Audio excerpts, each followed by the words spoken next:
اور chief of army staff اور chief of defence forces field marshal Syed Asim Munir نے national police academy اسلام آباد کا دورہ کیا، جہاں پر انہوں نے پولیس سروس آف پاکستان کے افسران سے ملاقات اور خطاب کیا۔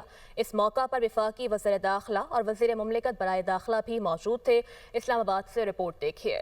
چیف آف آرمی سٹاف اور chief of defence forces field marshal Syed Asim Munir کا نیشنل پولیس اکیڈمی اسلام آباد کا دورہ۔ نیشنل پولیس اکیڈمی آمد پر کمانڈنٹ نے فیلڈ مارشل کا پرتپاک استقبال کیا۔ چاکو چبند پولیس دستے کی جانب سے گارڈ آف آنر پیش کیا گیا۔ ISPR کے مطابق فیلڈ مارشل نے پولیس شہداء یادگار پر پھولوں کی چادر چڑھائی اور فاتحہ خوانی کی اور ملک میں امن و امان، قانون کی بالادستی اور عوامی تحفظ کے لیے جانوں کا نذرانہ پیش کرنے والے پولیس شہداء کو خراج عقیدت پیش کیا۔ انہوں نے دہشت گردی، جرائم اور اندرونی سلامتی کے چیلنجز کے خلاف پولیس اہلکاروں کی عظیم قربانیوں کو سراہا۔ دورے کے دوران فیلڈ مارشل کو school for high impact elite law enforcement development سمیت پولیس کی تربیتی سرگرمیوں اور استعداد کار میں اضافے سے متعلق اقدامات پر بریفنگ دی گئی۔ انہوں نے کیڈٹ اسسٹنٹ سپرنٹینڈنٹس آف پولیس سے بھی ملاقات کی اور اس امر پر زور دیا کہ پولیس شہریوں کی جان و مال اور عزت کے تحفظ میں پہلی دفاعی صف کا کردار ادا کرتی ہے۔ پاکستان پولیس فورس زندہ باد،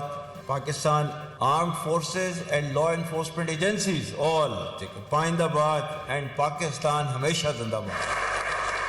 اعلیٰ پولیس افسران سے خطاب کرتے ہوئے فیلڈ مارشل نے ادارہ جاتی تعاون، جدید پولیسنگ طریقہ کار اور عوام کے اعتماد کے فروغ کی اہمیت کو اجاگر کیا۔ انہوں نے کہا کہ مضبوط، پیشہ ورانہ اور عوام دوست پولیس فورس اندرونی سلامتی اور قانون کی حکمرانی کے لیے ناگزیر ہے۔ ان کا کہنا تھا کہ امن و امان قائم رکھنا پولیس کی ایک مقدس ذمہ داری ہے اور مسلح افواج ہمیشہ پاکستان کی بہادر اور باوقار پولیس کے شانہ بشانہ کھڑی رہیں گی۔ اس موقع پر سینئر پولیس قیادت نے پولیسنگ کے معیار کو مزید بہتر بنانے اور عصری سیکیورٹی چیلنجز سے نمٹنے کے لیے ضروری ادارہ جاتی اصلاحات کے عزم کا اعادہ کیا۔